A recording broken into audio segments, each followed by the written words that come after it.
Ebere bi abehu kente bi ade na ba otiri. It is Africana. No, so ofra asante good. Eye your culture ka your culture no ho. But sometimes in Ghana for person to your culture go. Na yakọ famro fo de ba. O se mesole atena konya so no maham. If we say makofa ananafo amamre. Oh Bible. It is in the Bible. It will na make person kire say ebi mato. Omo amamre ato ato akofa ananafo amamre. Eto no obi ye Kristoni okwale na ka so mfa nsamra. Oso obeye ni sika. Enu ti na ma wale bebire bugu a tumi ni awale no mu biem no. Ensa na ye gye no wo fie abusua no oba na abusua ne gye wo fie no. Ehia se wo ye Kristo no ye nyame nipa kora sa de no di so pepepe. Se ba ma bia okwaje oba wale bia ensa da so ye ni sika no. Oba no wa turn happiness forever. Unne ntia na ona nam gye ensa instead of money.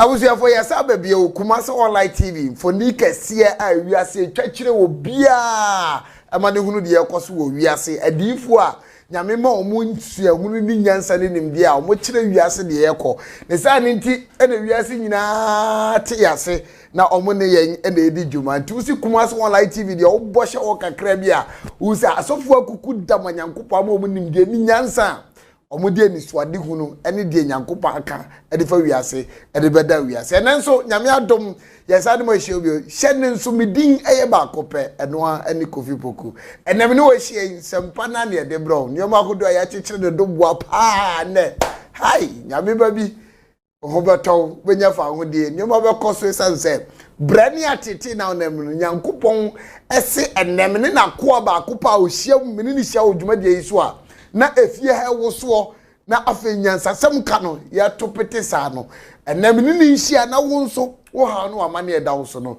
ontimi emfa nyame asem so nyimfro mfa ma na papa yi last week man tenenka na nyabu apayo ko benya akadebia na kotia ema wo sanse nyankopo de nsem bebre na na ahye nadum na last week ni na me ni di nkomo no se Kofi Poku nyanto boase nyankopo nse memra metwai na nim no wasem bi ka kire me asem no obeka chem no so for my God na ho nti se manya to wase amanya nkopon a wanhwe ya me nti de nyankopon pese oka ana meti papa se na so okay nyame anim na de nyame ebeka che no tie ni nyina de bra ne se nyame makwan a ya behia na afei ya de ho nkomo unim se na ye dwoada na nkanya ne normal days o de beba ha no na so se nyankopon asem no waka hu nti omra oba ene so awura studio na de nyankopon wo ka kire ye no amaya hokwan na waka kire nyo bia so for pong me say on etibire kese panikese a ono da Christ Power Outreach Ministry International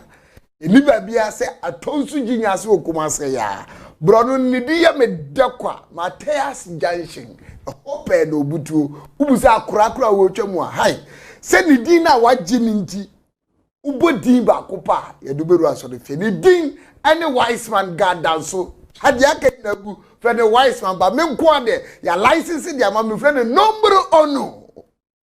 Thank you very much. Oba mo akwa You so buru. Nice one. Mami abache.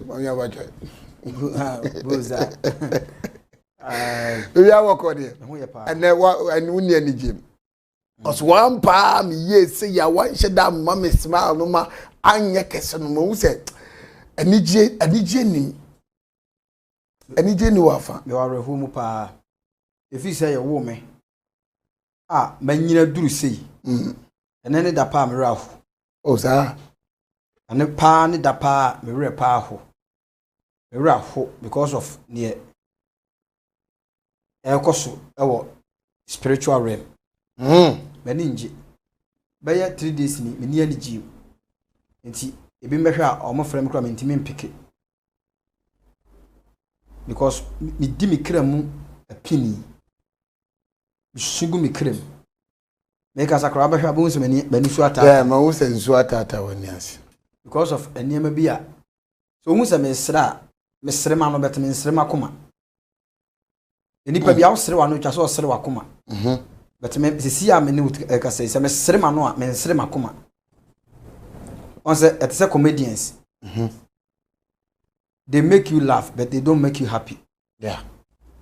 It will be when some sere but me nsere makoma mu isan dem hu yinti enema wo sunsun mi nhyem kuran enema wo sunsun mi nhyem kuran afi 2021 2022 2023 emunye nti so bi yesunsun nipa na se omanani gye ho afi mu pa na ne oka no otene baabi no beka betenye ne nyame aka akire because ye wonkrofo a omote no omoka ene ye wonkrofo a nyame de message ne mo omodalet to kan Numbers chapter 12 verse 6 a oso odifo bi wo mumu ada esum nam ne kasa na makoa Moses de nya sa no tie ano ne ano nam ne kasa that means say you will be o ha ne wate wanasum na ode ka asem but me de ne metifri nyame nchen odalet na meka oso for kan Numbers 12 verse 6 Numbers chapter 12 verse 6 say na okase muntie me nseme se ewadidifo bi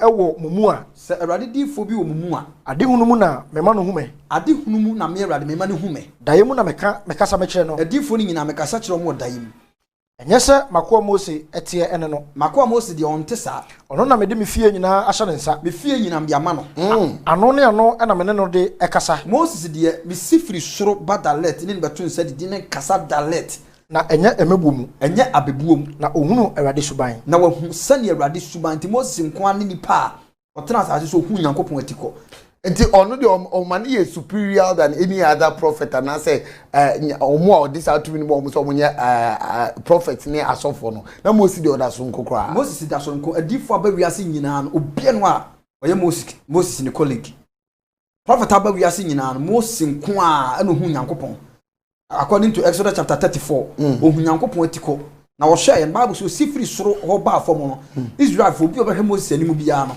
otimi hwe no omde nkata animu na kata omani mansa na omutimi ni Moses akasa ohunu nyame atiko keke no ohu Nyankopon atiko keke no so what I say eti Bible no omo mo choro ni ye mistake bebre mistake wo baby o ha ye angel but omo describe no se oyinyame ebi te se Genesis chapter 18 verses 1 down going or say na Abraham tenentuma dan no bia kete in the cool of the day no man ni so hu melema miensa na omugina ne ntenten so na ne ohye mfimfini nyame since Onyankopon ba de onkasa ada but nyame ya action so ma abofo na abofo no abekasa akire yen okay eti baby wo oboka say nyame but na ye angel okay so what you say eti Moses de no unique a the super prophet mass asisu da ono ko ana no ni nyame kasa ano ni ano face to face nyame ni na Moses ni na nyame ne kasa so eti se obi ye D4 friend hu sia anasa right anasa nataf anasa hazon ingina Hebrew words na make come okay na se spiritually no so wani nko ade a enya ade se na ni ba gye no hoho na wiase mu da efisa ne yeda anim afi we ni afi mienu ni afi miensa de anim ba no enya ahonkro so enya brode abre wadwo okay eno na ama me kra gigya na ama me kra amoto a se me te me kra mu pentenkwa enti na yemi aka asemi e wona Nyame chapter 2 verse 3 ebra na ote se Jerusalem afaso abubu na oye ensaheni a wogina ohene hasala so anim na ohene bi say mi hu sa owra akuse da oso ohene me ni be yadaje ebra mate se mi kuro puna bubu na mi kuro afaso so de oja ase eti maye den na mani age oso ohene ni hunu se nanim aye basa so ti ase na ni maye busa kama me na yemia na nya chapter 2 verse 3 so go de bomode na hwehwe na ye head yo because the every huhumu ebe pie hu na medi ni se ne wo kan de ama me kra me yem ahyanse ahyehyɛ amani yesi na nipa na ye bone do so ana se de na esi a se de Nyankopon yi kire Nyankopon kan nyina se nhye na nye encourage na me hira pa eno ana waka on se bone abre bia bone be do so bia no onyame twe ne ho firi nipa mbam onyame ontimi nhwe bone onyame ntimi nhwe bone nti se bone do so e wo oman mu a onyame twe ne ho okay na bonsam aba be take dominion se nyame twe ne ho a bonsam aba be si anan yeah iti e bone na do so na nyame atwe ne ho se ne me beka kire 1 January asesen no se afiwe no the four cardinal point east west south and north inji se gina woni nyina because of asase ne boni to matwe mo yeah the disaster be sisi asase so eno ni ade asase happen say akode we bia ye hwe won o say Nehemiah 2:3 Nehemiah chapter 2 verse 3 o say na me say ohene no say ana ohene bi sam sa den wanim busansa ana m ka kire ne say ohene enkwa so kosi da ohene onkwa enso kosi da edi enti na manim renye embomobo edi enti na ne wise man betie manim nya basa edi enti nyampa edi enti na mabetena ha manager obi sa me manim nya basa edi enti na manim nya basa ko edi enti sekru a majanom adamena ewo mu aye akrufon a wode oja ahye na se ekura majanom adamena wo mu ya nana kwa me nkroma ekura mbekekire ma ye no adane amanfo a omudi oja ahye na fasuo ko na ohene no ka kire no say ohene ka kire me say so what ase it is obi sam ya ne tem animal busa ne say majamu kuro madamena wo mu no ekura ne nye save anu tina ene no so hwemia meka say nyina mikura Ghana flag e wo mensem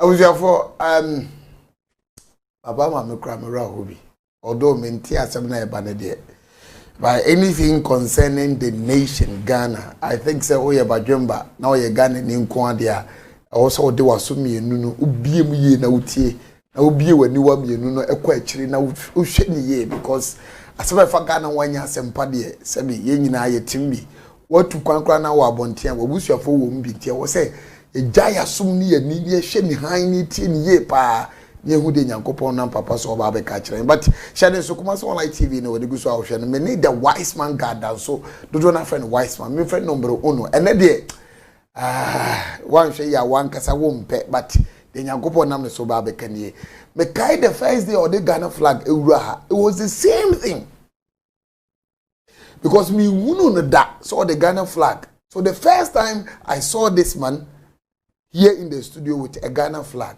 me yem shim nam say baba today is indeed the first time I'm say with the Ghana flag above studio I didn't see and then he gave me strong prophecies about the nation. You remember in so disaster you can a jadiem from a dear and me shed the name dear but I've been calling hope you not in Yankupon can't put in on country because that is a boy Yankupon so one can the obeka Tiatiano also when was the TV na bibi wa chira ye betumi aye ne betumi dia boy ye ho ban ya etumi dia bo na chese ekwan bi so no say disaster no ana de oba be kan me me say disaster de but say de oba be kan no ye ntumi nya ho hwea wo ne me yetumi aboy ye ho ban na mo betumi aye ho bibi dia na ya bo ho mode aye ho bibi a sa de ne entumi say papa mama wakwa ba bio na me musa wo say una wo ko Nyankopon anim na wo ko twa Nyankopon na Nyankopon ka bibi kira na me ne obi and I'm very sure me nim say only obasa akode na ko idea no on ka ho meaning say wo kwa na Nyankopon ka asem wecho I just want to articulate this very well na obi a wo hwe yem bia atumi ate ase na me ni obi etu wo ade wo Nyankopon asem na wo ba beka no wai na me de ntia ma me ka we mi sisi so ne say me je won kom shedi because asem bia beka bia no me twɛn Nyankopon asem a waka fa onam so aka na ebe me fa ni agro o prophecy bi wa me fa ni agro kra because se ne waka asem ma na bam pa in amu so wonu asem ai free Nyankopon ne emu otu ne mu ti ma me musa wo e de import in Nyankopon e ka kire wise man se be ka kire Ghana for any wiase da wase Nyankopon e hira na onto nkwandem ofi boku ansa na mekɔ asem no so no me pese enipa ehu Ghana flag red gold green and a black star then vivi that's it na me pese enipa bia ehu Ghana fo ankasa be bi free Ghana ankasa be bi free Ghana the ancient Israelites Ghana for free Israel okay ene yekoka Ethiopia ena that time na we ape baby betena e bra kasa no sesan ye no ye ancient Israelites yes Israel tetefo ne bi no ne Ghana for na ekuro bia no na ho odin gina na flag okay ekuro bia meaning ejina na flag on say ye hwe flag we are a red gold green and a black star dantem now ansa na beka message nyam de ma me no red ne ejina ho ma say asase ya o man Ghana ya nanam ade muja na ji o man si ho ya nanam konkwasom ye ton bi ye ebia yakayaka de bubi kun omo asem we de arrow so go peja ba pa o hwese ne humfo ni videos bi ankofo bi ye de ba bontem ye hunu patim say ya nanam bre yo omo bre papa ton bi kun bi wo nsuo so nsuo bi twini nsuo enti o man no ya nanam de omo moja na kun ji o man ni si ho ane na ye red color no ana yellow ni kire say nyame ma ye sika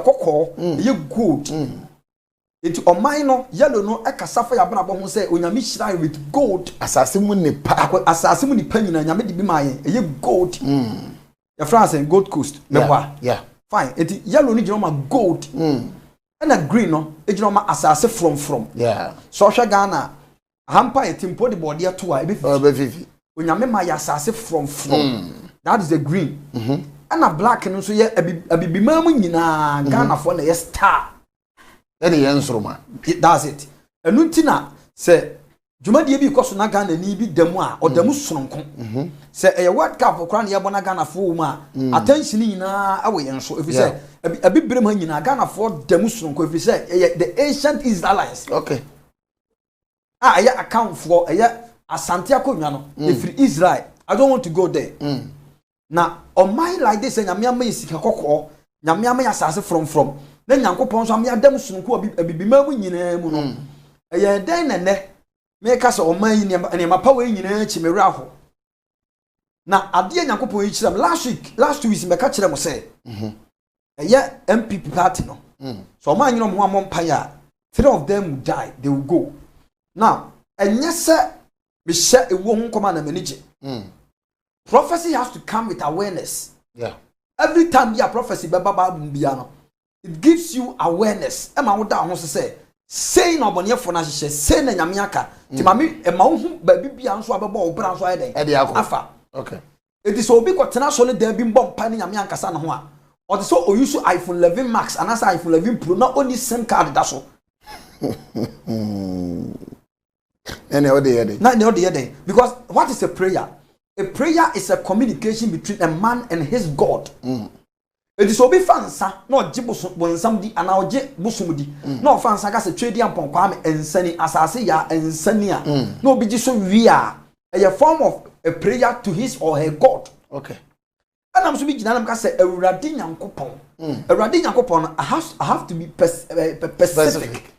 Because there are 13 gods. Genesis chapter 1 verse 27-28 onyame ka se mo me monipa we suban ne yeseso so obi ka se nyankopon se a it so oya Pacific emu hu se which God nyame ben na kasa okay nyame ben this is the God of Israel or the gods of the other nation and the krobia woni nyame ekrobia woni angel then bi am taka se mi se so obon pan na ka se angel Gabriel emra inji Gabriel entimi magana because inji Gabriel he was created purposely for the country Israel. Okay. Nyame bonji Gabriel only for Israel. Country be an angel. Country be an angel and go pombo no man. Do you want to know the angel of Ghana? Do you want to know his name? Nidin is it? Baba some catch it. Ghana I want an angel on the bo o man who buy. A friend is it? Baba some catch it. A friend is so when me say President Akufo-Addo. Oduru landing ya. Na konwa no. Na konwa na Ghana unim say enhyeda nya valuable sa. So unim sa. Owo kroma na wo ya president. Obetim ni sawe afa ba bia wo pe. But uko obi kroma wo limit. Sa no tumfo nso akonwa te kokoso. Oduru landing na konwa no e wo ba bia epem. Eju bia wo ba bia Nyakopon bo no to ye. Oho no oye super power wo ho. Gabriel and Michael no they was created purposely for the nation Israel. And Ghana, yeah, the Nyakopon de my especially near angel. I will tell you very soon.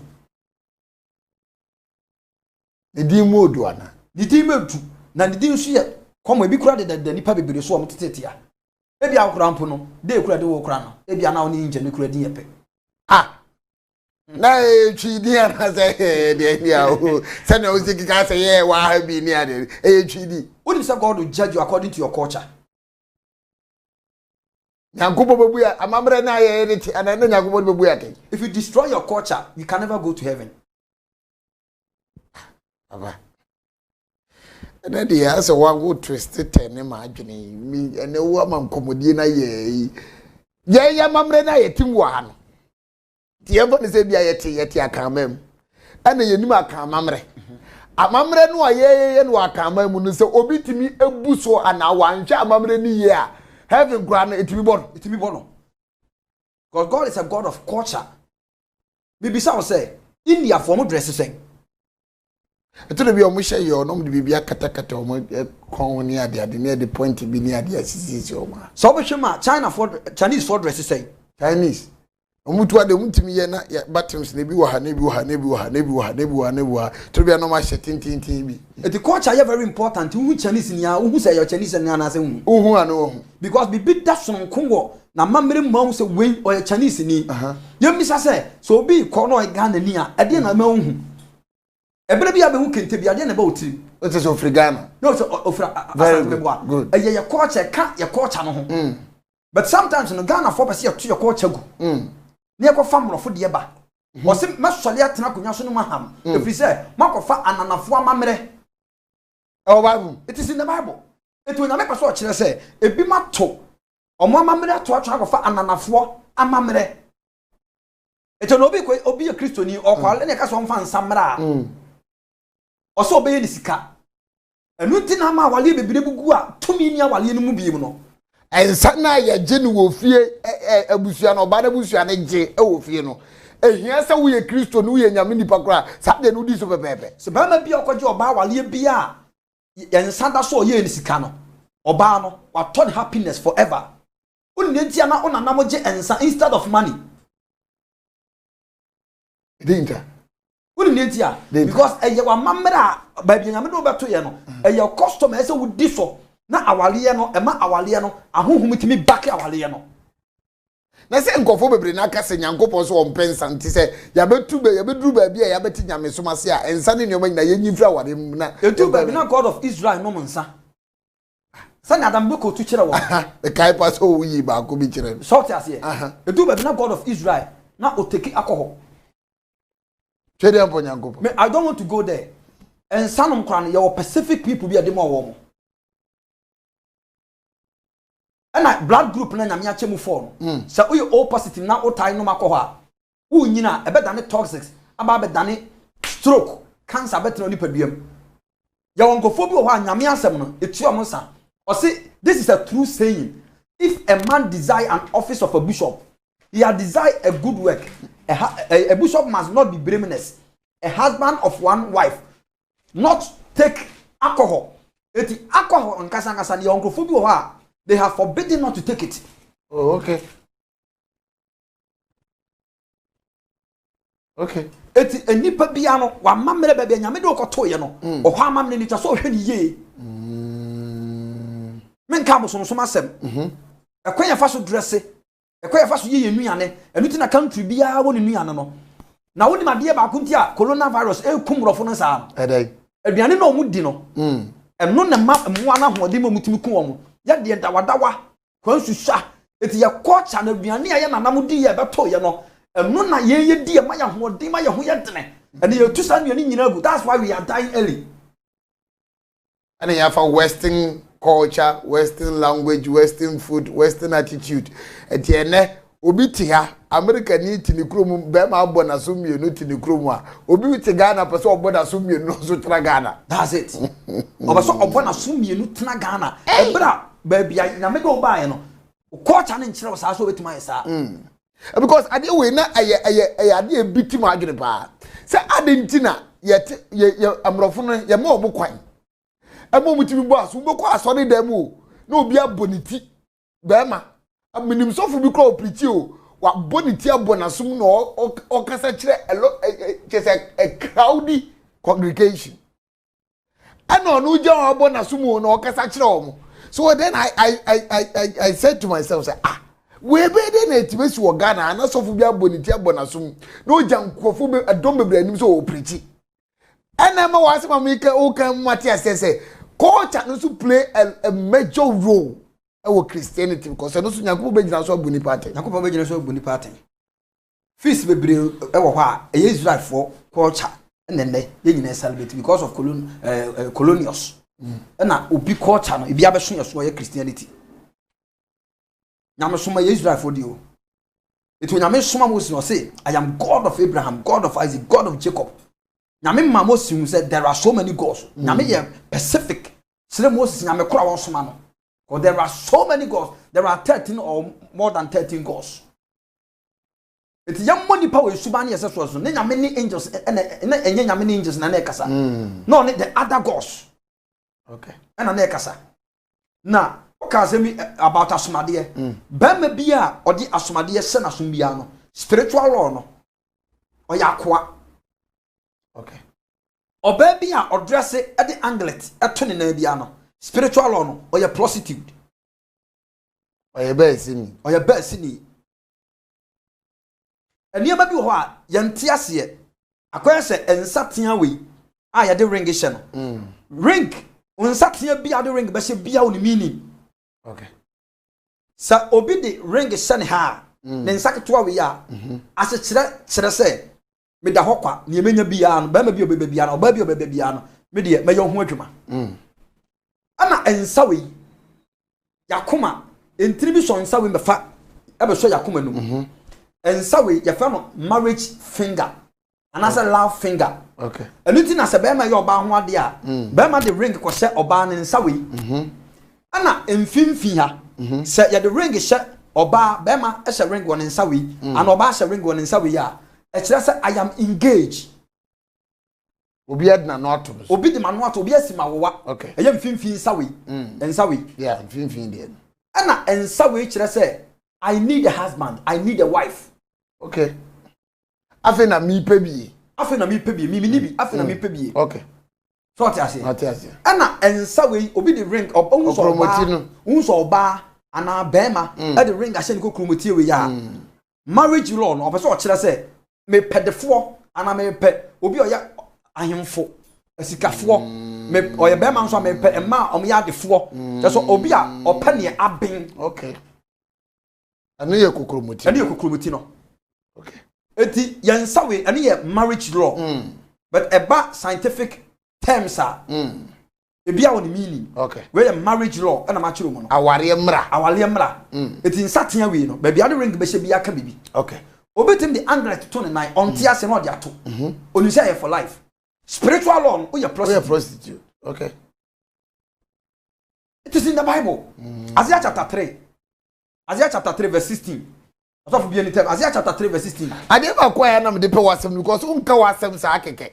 O come reference no Bible say me obi a o hye na o tie na me say wo de wise man na da wo say nya odi keke o Nyankopon na de sa ahonim ni nyansa de dia ma wo. Ye hye ho ne ehunu asem a wo kan say wo Bible nu pa se ne o kan no se ne be ya obi a wo te sa tibia nim oye bia ni be hu say ampa se Nyankopon aka aho asem o Bible nti be sere wo ba bia wo bia ne hye ne so se anyoma bi wo ne ye ne ye ntiase a ya dwene ene yakoma ene edidi achie for the fun of it.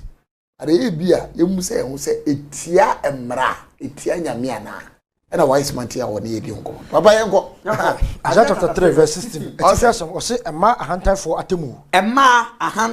atemu it is a quotation when it goes for women. Okay. What you do and you don't understand. Ko o se na Awurade ka se ana we ye Awurade anu ma se na Awurade ka se esan se Zion emama ye ahantan Zion mama adani ahantanfo na wototo abamkon ededa won ani achi enante na won abakon deda da ni achi obitimi wura na ni achi mi we nyina na o de pencil na dwuro matrike wo na da na ni achi esan se Zion mama ye ahantan na wototo to abakon deda da na ni achi. Okay. Wo de anamon ntientia enenam o de anamon ntientia enenam ma won nase enka agigye nti ma won nase enkawa ne mo mu gugu o nan no ene mo gugu o nan no. Okay. Agigye nti Awurade be matrimkro agu Zion emama mpampam Awurade be matrimkro agu Zion mama pampam. Okay. No be bi ona deja so na awade be yi won adagya so eti dress bi wo be dress ya sabi oni boda ni ya yepe. There are a lot of things we don't understand. Amamere is very important when it comes to Christianity. Say ya come for ya Ghana for mama ye ninyi ya akase ye duane ho. Okay. Mama ye ninyi ye ntade ho. Eti nyame de culture be book enipa bia ekuro bia ten. Na ne mam de Ghana flag ba enne no. Aya de Nyankopon yi kyerɛ me. What moment tete ho a kansem no afafa ho a ye nyante asem pote ya Nyankopon na mo so a oba be ka kyerɛ ewiase Ghana fo. Eti papa ye me de pass waka be si Ghana flag na che ukura sisi a ne kyerɛ se Nyankopon ka asem bi for omai ho a kyerɛ na no ene ye nyina ya krado ayetio. Asama me kan ni obenya bibia amfanse ne Ghana mpanifo nipa bi onim ne bia amfanse ne no. De fa Ghana fo mpanifo. E fa Ghana fo mpanifo hu ekuro yi. Now, Onyankopon ma Samson the spirit of might. Oso onyame ama yesuro ene ehunhunhum. Memenama, I don't have a bodyguards, but I have spiritual bodyguards. Okay. The assembly Onyankopon asoma me bia no. I can boldly say it because I see he that sent by God speaks the words of God. Yeah. The always bia no say nyame nko na dia asema ma me nko dia I can say without a fear. In the realms of the spirit, I saw something. I didn't who you say, me who airplane. Airplane am who you know. Me who airplane na the one side for passengers. And on the one side for cargo. Na me who sa kana flag say ekata plane no. Now in the realms of the spirit, me who sa plane person Orlando from Kotaka International Airport. Bram kuso me hwa de me who say plane yes Orlando no. Plane ba shape from. Now since I was born up to this date, me who emusie kumo at the 3 days ago, musia me who no in the vision. Na mu se di pasha ase dwane. Na bla pray from no me imagine in the realms of the spirit no. Meko Fraster house akobon penifo ma ne say na asi. We do Fraster house no, ni atoto punu ma danger sign Fraster house main door.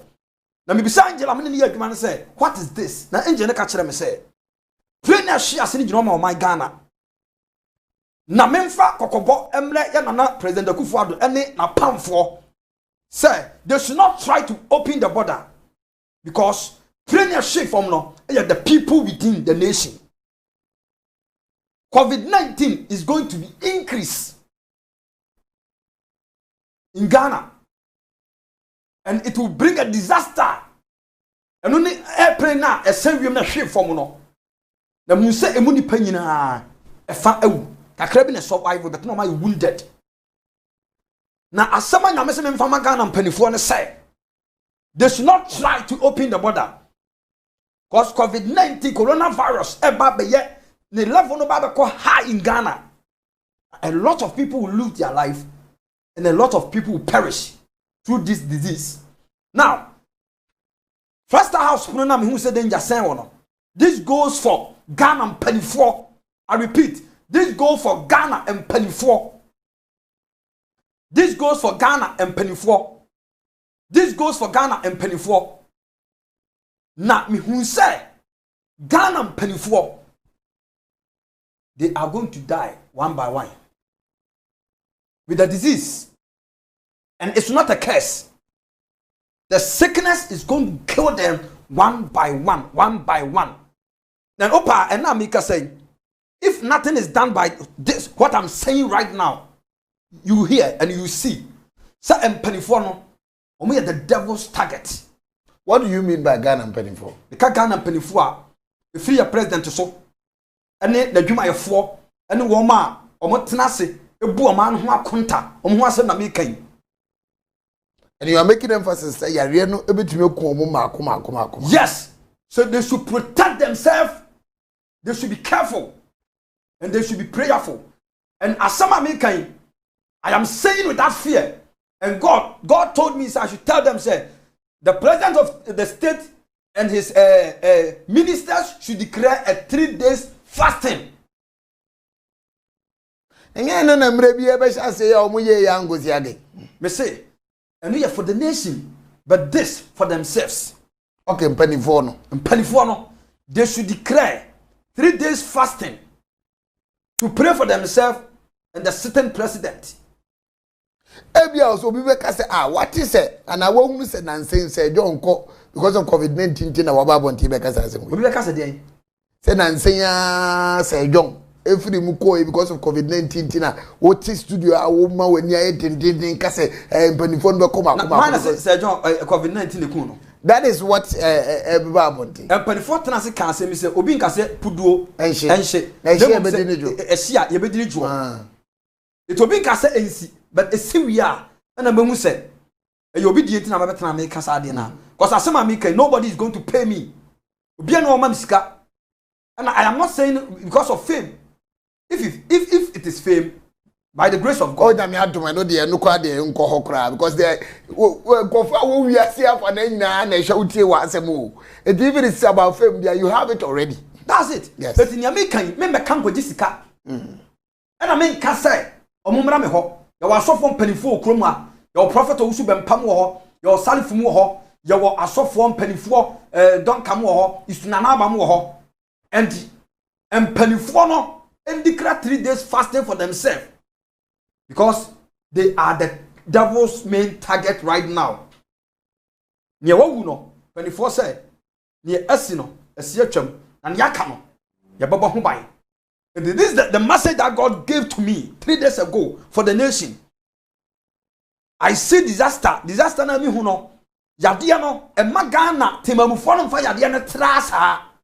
If you say yade no, the spirit behind this COVID-19 or very strong or unpredictable. It young say yade no ho. Na yen suro yade no ne mo ye ho ban. Cause trainer she form no, pray fanipa, se be buru mfamwa. There's a prayer na share se dia e to da nyankopon de enema bi egina ho ye experiment because me hu sa hon konkron sane sa abuburo eno ntia so hu abuburo ye hon konkron onyame de niam bi ye mfato ho ama ode toto na asem bi ma asem bi ni asem bi kohia ama ema ya asem bi meaning eti elupre na ehye form no egina ma oman no eti Ghana temamufo aye mu so bisa abre ye mo ye ho ban uni mu ba bi wo Ghana ka chan fo nsuru ya de no mo no ho ban na e wo ho o simple for the mom ba ma bu say kwan be so me fa so bo ahoba bo kra ne de ba de kwan be so no be fa so me tuma bo mo ba o be say hu kwan ya fa so bo ban so ni me say akokọ to badwo ma ya fa no kosu yadi no kwasem adentia akokọ bia be to kosu ya okọ abu e okokoam se na be ya yamfa de kosu ya endi because open ma enya asem bia no betima tena aka mpanifo se bia buru enya no obomofo kongunam kohu nyina no ba fie beka ja wakwa me brefa so boy ho ban maka bia na sa but entimi nko details sa ye na peso ka che na basam ka kire nipa nyina na se so obi nim Kristo a so obi mfa Yeshua Hamashia Jesus the son of the living God so binim ne sane kra ene na genkwa oni bambo one nipa nya bambo nyame mu se nipa te ne ho free na kwambo ne so na ohye ne ho yesua nyame asem a eye protection so we reading nyame asem so wonam nyame suro kwa so no wo protection okay eti o kan Psalm 25 verse 14 a o say nyankopon yi ni tirim adi asam kire won osuro no na oma omuhu na apam so obi suro nyame a always be nyame review secret kire no okay etimi boye ho ban ewo nyame mu ya wa kwan ya fa so boye ho ban wo nyame mu ene nyame kekan usua nyame asem ti hu free bone ho kenkan nyame asem dim wadadie sirikom eboa your inner being to grow eboa your inner being to become strong your spiritual muscles become strong ene one of ways say the boye ho ban nyame mu na ya nanamo. The reason why I enanamo enyini chia ene say no omo was so many ways to protect themselves and also to grow long. Na me pesa me ma ekwan ya nanamo fa so bo ho ban no omo ho ban no okay eya adwuma but ni nyina mu no se wonsuro nyame anka ho a eye kwa okay cause ade bia nipa ye bia etwase ye ma nyame di yanim kan asama meti ya me kan sabi enya me ho na tem na mabatena asama ka sa asem wi wonim se nyame di asam se wano no wanka was of wo kese e nya sudie pa enu di Acts chapter 5 verse 29 say yes ni se betie nya me se betie nipa. Okay. Now can Revelation chapter 2 verse 10 ya. Osimu nsuro ne honam de beye mo. Na odi mu bebrebe gu efiase dadu. Na so di ne kuro kosi owo no na me bebon nkwa abotire. To always be ano, I don't follow this flesh. I always follow the spirit of God. Enya easy seka obetena aka owusu bempa de mejo si ya ogada. Na asem ajankupo yite o na ka edin so fu bu okura na no be yedu so obeka asem, but you sat in the same seat. And I will catch them so when we say Kofobi Ashisha Bopo say Prophet Owusu Bempa a one crying a buying crying at Tumuno and Kofobi Aboposo Bekuna and true to your words Papa Nankasabe confirmed when he came to Kumasi and was going back to Accra. And Papa is one of humble pastors in Ghana. Sometimes so share sometimes we call sports stadium now we have a ball we have live matcher and yeah this will be slow motion but so the TV now we shall slow motion. You only people as a woman na obeka so ye hash. You only people as a woman na obeka say bia oye tutupe. But so ko uni ni meet life and calendar almost a nipa no or submissive spirit or ahobrase honhom. And this was I can see in Prophet Owusu Bempa. Okay. Asofo bebre nipa condemn on but to kon nchen a most are free to everybody. Okay. And papa na accept ye. Agitum say ne meka ne no krampa ebem bet ensi. Etinya me ho na tam say me betena akasa asem wi. Yeah. Sabi Ghana mpanifo say yes owo hu nkom na sesia enya ne na ye de o na emom no we prophesy to give an awareness say na be mpanifo no be do ho so omo ba mo bi omo mpemmo ekwanya wo nim so betima fa so bo ho ba no bo but we dey ma kire say bambo kase ye pa ne so be suro nyame na ba che ho afiri wakwamone so na ba ban nyame asem ene ne bambo kase ye pa na ya na nam wakwanya fa so bo ho ban woni mi bi sa kwose bi Buzab. E wiase mwaduma nyina oni mi onyini chepa otimi di 400 years. Achise dia ma. Ana hwan? Dia minim no no. Ma crocodile so much. Anu mate se ta ko de se denja. Why ya de? Why ya de? Why ya de? Why ya de? And the question ya otimi yi ano. Mechu sika. We be oh nice one. E wiase mwaduma nyina opa bu otimi nyini chepa. Ya chichidie. Aboa chichidie. Onyini che wiase mo modoma nyina. Efiriwa abadanchim. Na ya nanamo, omotena se hu se aboa no kura. Qualities bi e wono ho. Okay. Eti ya nanamo kope achichidie achi. Ya wa achichidie mo mienu. Aboa bi o wasa asisu bi ya wono so ne seso wo nsu ase. Okay. Ne achichidie o wasa asisu no. Ya fa no achichidie. Ana ni oda nsuom ye fa no osudanda. Okay. Abani. Kwani yango. Ukwa na mi ko mi. So ni osudanda. Amini sudanda. Osudanda ni achichidie a otifom sa tinsuom. Good. Eti ya na nam ko pe osudanda no na chi no o achichidie na chi no. Na o ma panyanku nsuo. Okay. Nsuo atofri soro no. Good. Na enipa bi ayale pa ha no. Ayale bi abatena ni mu a wako a enko se ensuo tofiri sura onso ne dalet amane mo chance down so do aso amane mo chance the free sura na direct ba be gu ade nim no e na onso bi na esanse enne wo ka asem bia na age wano akosi so ye okotunti no mintimi nka ne ka ho. Okay.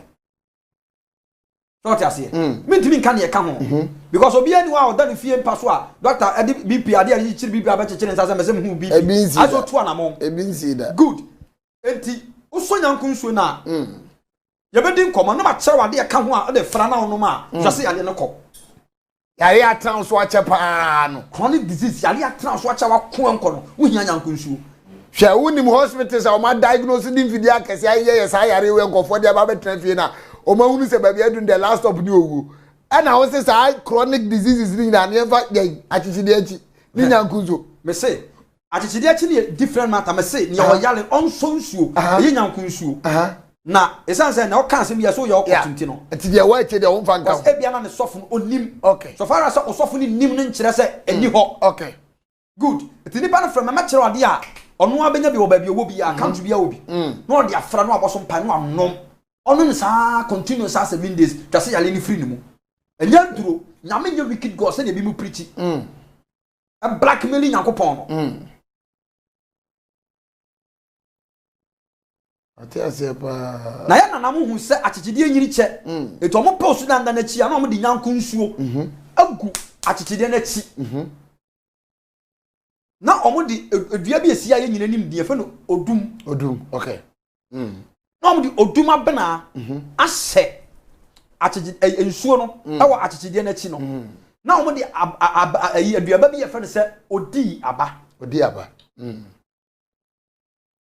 edua ba kwa Moses motia ntimi nyina se sunsumo ntimi nyina se ye odi aba omo de tumka odum no ho okay na omo de ahaban ye fe no se tame ewu asan afra na omo de ade ba ko bi afra nyeni nyina na metima ka kire wo na omo de adwale omo krada opani adi so be bibia ma nya no ene ye weisa ne ye nanam anka tetefo no ye nanam de bo omo ho ban na ka ko akese akomukoyi anuti hwa me ka asemi kireo awo tete snap to ano on se yo snap to bi o Ghana ebi ye me na bi kura na so wo bi o se omo ba ho na omo se ombe ma yen ombe ma yen ka de we na me nka me de 45 trillion as I say na wonim obi boku ay babo aka mi asemo what is the mystery of the bottle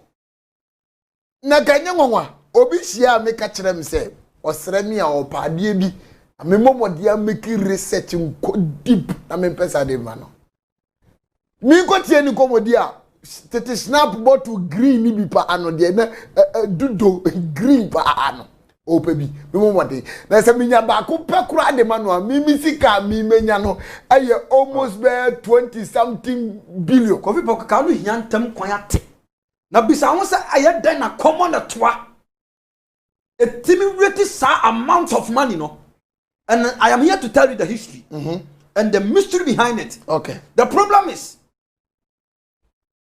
England for Ghana has said omba be fire assassin because no matter see our assassin fa. Okay. Na omo ba ye ne na nama na ombetimi defeat o ma fa assassin no muntimi. Kose na namo no because of a niema no munnim ene enubina no bi dwale ni niema no mo ye no mo san suru na menti no na mo mutimi nyini che. Na no be very powerful. That time no Ghana eduesi yakura no eduesi Ghana akura no ahoma egudua no so te se ene mele timba. Okay. Kama British for be Ghana so edua ahoma na egudua so no na te se ene mele timba. Okay. Eto many brass ase your man say kwa bia so me fa ase no but no mo timi defeat ya nanamo. Na that time no mo etu obi gunpowder omo to ma na ya nanamo enka wo mo.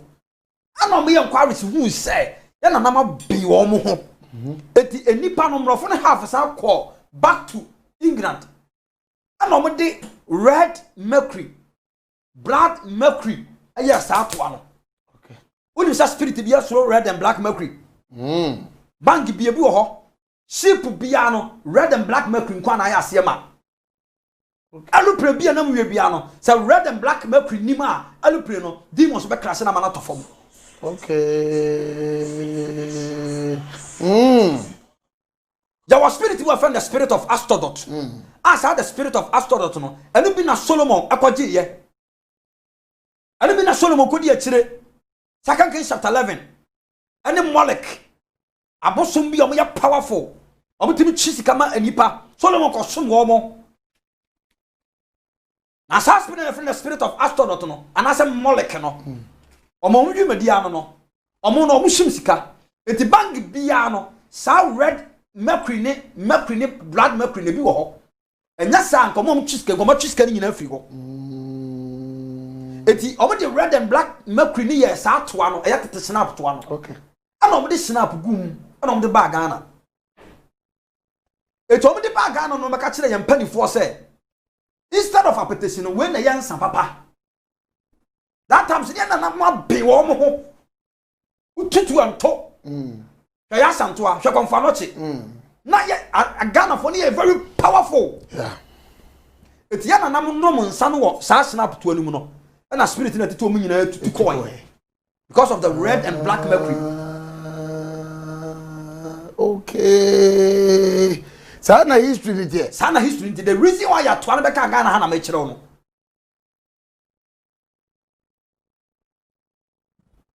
Obi besi na so. Etia na nam no nsa no sa snap to anum no afa omutu atay no da ho omutu atay no da ho no me take domini over Ghana that the whole world e kro bi enu pa na nyame am red and black mercury Israel na ye more and o man kan tam say 20 years omun ko red and black mercury because ensa etia ko ni ba bi say red and black mercury no dey shape any plane any rocket na cause space no afa de omunya biem ana o makai back say omudi begu Ghana na Ghana so regions no Adam Kato say open three powerful regions are Eastern region for Asante for and Abono for Sam to ya meka ho asem so obi pe bia enkuro miensa we pe no ma de to an ko so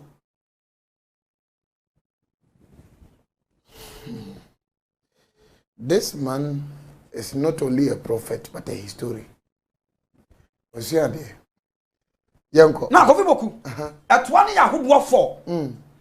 Ade da etoa no na kire sacrifice. Ya woni oso ne da ho. Wo hu bi da. Bi hu bi. Ya woni maame wata ne da ho. Wo hu bi da. Bi hu bi. Ya woni skeleton ene da ho.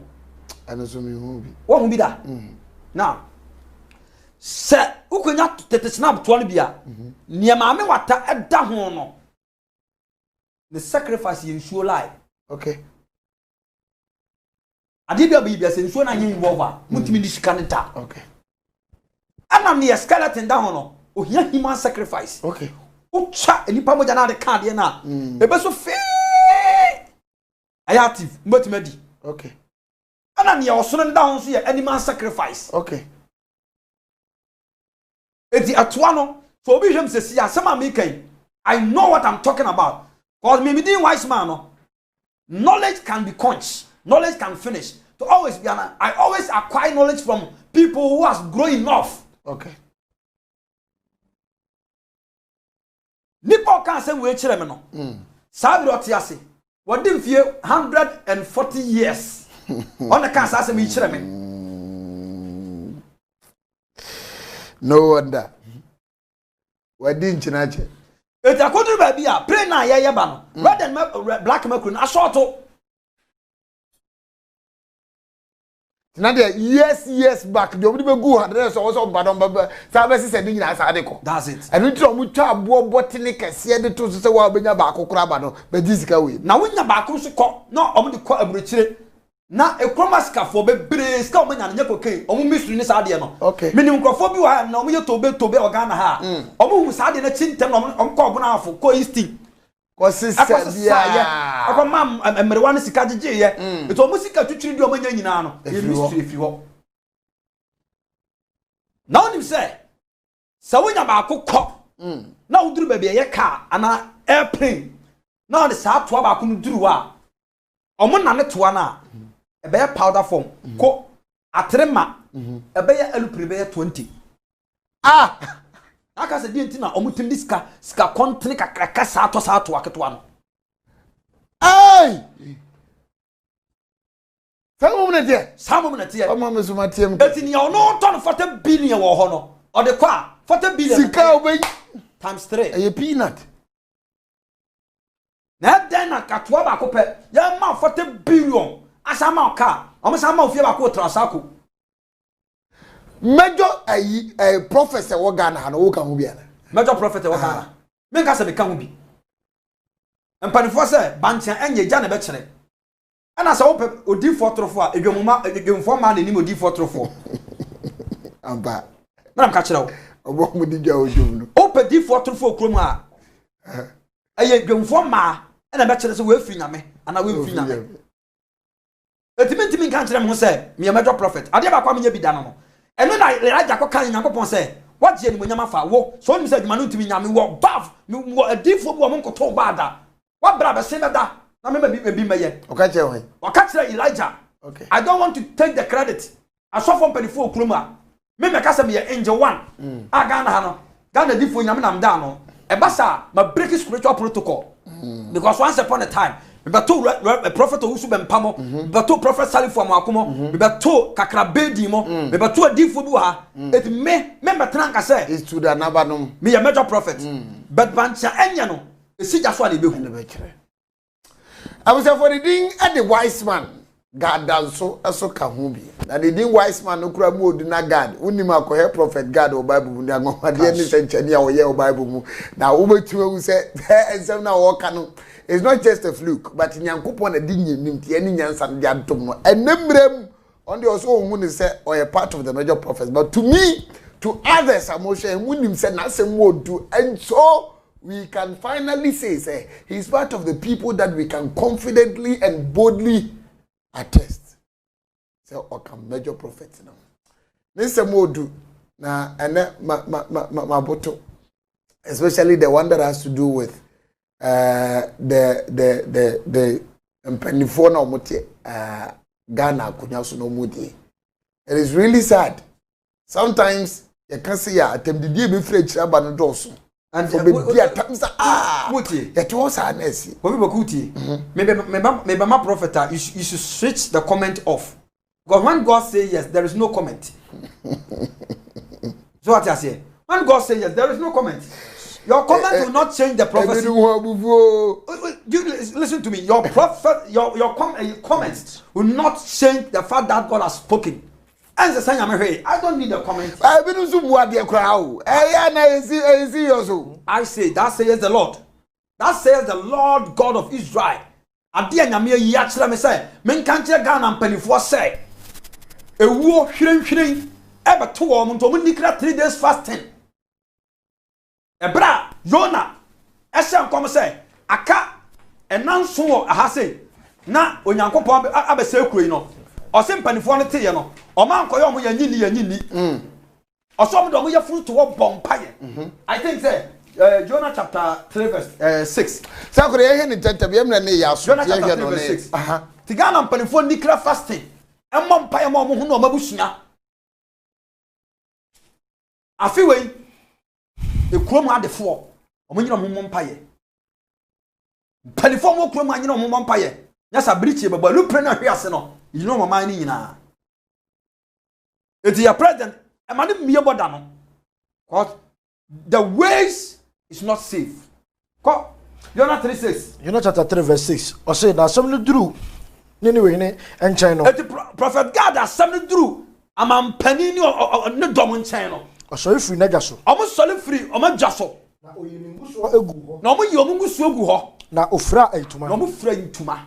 Na okotena ensum mu. Ana omo tena ensum mu. Na oma wo pai mu kan no. Krono mu ohene ne natitire asem so. E kan se nipa ne afiebua anantwie ne enwan emfa hwe enka wona no. E the prophecy ne baaye no. Ana ohene ne declare se empanifo amu aban mu nyina afiem wa ne nipa amotete ni wi nyina no. E ma obi amfa bia ne nkana no. Oma wonkodidi. E ma obi adidi and Ghana empanifo form ya furu nto. Na wono mu. The elders in Ghana should pray for their lives. I am not saying this because I want somebody to give me money or I want them to come to my feet. No. That's not my aim. I am sent by God and I speak the words of God. And you be na mame asem kutupa. And you be na mame sika same meka asemi. And asem bueno it's not for MPP, it's not for NDC, but it's for the elders in Ghana. They should not toy with their life. I don't call myself a major prophet, but I am one of them. And if you can give me a position of a major prophet, you know by yourself. It's indeed an awful moment. And right from the beginning up until the time I did it has been so awful. Almost my voice come from now. I was saying Tinyamiasi. Now you say Yankopon also charging and so BTS as is no munya memfa nyamenya hwea. That is when or where he shows his superiority over the people. Aba amasima bako ena meninye nefa akasa choma for nefa do de marry. Miame hu Jeremia kasemi. O senka menusuo ti se subura. Kamesuama ma me mai enam ahonya nya makomunti. Now I brought this Ghana flag. Ghana Munipa nyina yɛmmɔ mpaye. Na saa COVID-19 we say there are evil empowerment backing this COVID-19. Ghana mpanifo nsɔre mmɔ mpaye. Enye nkom se be se obi be wu ne important. Eno eya bearful for na yesa. But the most important thing is that nipa are aware of what is coming. The bomb paye, we lift the flag of Ghana high. The strange uncle Pon say, oh, how near man you be a bomb man Ghana so British be a bomb man already pay down sa. Magana tenase, a munipan tenase. Magana pelifon tenase, a free president, and now go for the so. And in a pound for parties are who do Ghana Yinala. They all stand for Ghana, one nation. One people. Be bomb pie sabre the Ghana senya mensa. A who be a to a man susa. Able to a mine a minimum penfosusa. A free president Nana Akufo-Addo, the sitting president. By the reason of the blood, any attack in the name of Jesus, I cancel it. In the mighty name of Jesus, let the flag of Ghana be lifted high. In the name of Jesus, Amen. Ghana will not die. Amen. Ghana will not die. Amen. Ghana will not die. Amen. The people within will not die. Yes. We will live and declare the words of God. Your bonfire, we pray for covering for our leaders in the name of Jesus. In the mighty name of Jesus. Any arrow of death sent to kill our leaders by the reason of the blood, back to the sender in the name of Jesus. We nullify this country in the blood of Jesus, and we cancel any manipulation of the enemy in the name of Jesus. We pray for protection for our president, our leaders, and for our country, Ghana. Ghana will live, Ghana will live, Ghana will live, Ghana will live, Ghana will live, Ghana will live, and declare the words of Most High God. I call it down, it is done in the name of He who died, Yeshua HaMashiach. Thank you, Jesus. Amen. Amen. A word to the wise, they say, is enough. He has said his part. He has given us what exactly God gave to him, to the nation. Shannon so, o papa bi ti akonyanso. Shannon so, o papa bi ye minister. Shannon so, unua bi eye MP. Ka kire wo mu. So omo na omo so. Ade Nyankopon na papa iso akai. Omo pa, omo nyo. Omo mpa, omo nyai. We are here in this country, and we are all here to see what will happen next. Meaning, Adi Kofi Boko, any journey afa, Yamenka on Ontin and Nimucho. She won't see, the yin and she won't see, the Yadaya Bessa Shebio, Madamas.